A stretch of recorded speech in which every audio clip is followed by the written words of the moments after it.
ಡೆಮಾಲಿಷನಲ್ಲಿ ನಾನು ಕೆಲವೊಂದು ಟಿಪ್ಸ್ ಕೊಡ್ತೀನಿ. ಯೂಶ್ವಲಿ ನಾವು ನೆಗೋಷಿಯೇಟ್ ಮಾಡಿದಾಗ ಡೆಮಾಲಿಷನ್ ನಾವು ₹1 ಕೊಡೋದಿಲ್ಲ. ಯಾಕೆ ಅಂದರೆ ಆ ಡೆಮಾಲಿಷನ್ ಮಾಡೋ ಬಿಲ್ಡಿಂಗ್ ಒಳಗಡೆ ಎಷ್ಟೊಂದು ಮೆಟೀರಿಯಲ್ಸ್ ಇರುತ್ತೆ.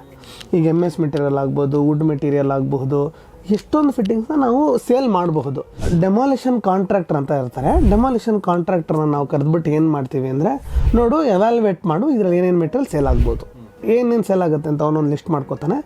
ಆಮೇಲೆ ಇದಕ್ಕೆ ಇನ್ನೊಂದು ಖರ್ಚಿದೆ. ಅವನು ಡೆಮಾಲಿಷನ್ ಮಾಡಬೇಕು, ಲೇಬರ್ಸ್ನ ಕರೆಸ್ಬೇಕು, ವಿಂಡೋಗಳನ್ನೆಲ್ಲ ಅವನು ಸರಿಪಡಿಸ್ಕೋಬೇಕಂದ್ರೆ ಆಚೆಗಡೆ ತೆಕ್ಕೋಬೇಕು. ಈ ತೆಗೆದಿರೋ ಡೆಬ್ರೀಸ್ನ ಅವನು ಮತ್ತೆ ಆಚೆಗಡೆ ವಿಲೇವಾರಿ ಮಾಡಬೇಕಾಗತ್ತೆ.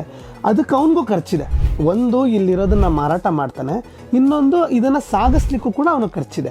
ಇವೆರಡೂ ತೂಗಿಸಿದಾಗ ಅಂದಾಜಾಗಿ ಏನೂ ಖರ್ಚು ಆಗಬಾರ್ದು ಪ್ರಾಕ್ಟಿಕಲಾಗಿ ನೋಡಿದಾಗ. ಆ ರೀತಿ ಆಗುತ್ತೆ. ನಾವು ಮಾಡಿರೋ ಎಲ್ಲ ಬಿಲ್ಡಿಂಗ್ಸಲ್ಲೂ ನಾವು ಯಾರಿಗೂ ಅಂಥದ್ದೇನು ದುಡ್ಡು ಕೊಟ್ಟಿಲ್ಲ. ಮೇ ಬಿ ಟಿಪ್ಸ್ ಥರ ಒಂದೇನೋ ನಾವು ಬೇಕೇ ಬೇಕು ಅಂತ ಕೊಟ್ಟಿದ್ದೀವಿ ಬಿಟ್ಟರೆ ಅಂಥದ್ದೇನು ಮೇಜರ್ ಖರ್ಚು. ಸೊ ಅಂದರೆ ಸೇಲ್ ಮಾಡಿರೋ ದುಡ್ಡು ಅವ್ರಿಗೆ ಹೋಗ್ಬಿಡುತ್ತೆ ಅಂತ ಹೇಳ್ತಾರೆ. ಹೋಗುತ್ತೆ.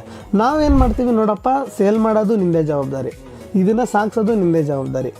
ನೀನು ಈ ಹಳೆ ಬಿಲ್ಡಿಂಗ್ನ ಡೆಮಾಲಿಷ್ ಮಾಡಿ ನಮಗೆ ಖಾಲಿ ಸೈಡ್ ಥರ ಕೊಡಬೇಕು ಅಂತ ಮಾತಾಡ್ತೀವಿ ಅವ್ರ ಹತ್ರ. ಅದೇ ರೀತಿ ನಾವು ಮಾಡ್ತಾಯಿದ್ದೀವಿ. ಸದ್ಯದಲ್ಲಿ ನಡೀತಾ ಇರೋ ಭಾರತ್ ನಗರ್ ಸೈಟಲ್ಲಿ ಕೂಡ ನಾವು ಹಂಗೆ ಮಾಡಿದ್ವಿ. ಕ್ಲೈಂಟ್ ₹1 ಕೊಟ್ಟಿಲ್ಲ.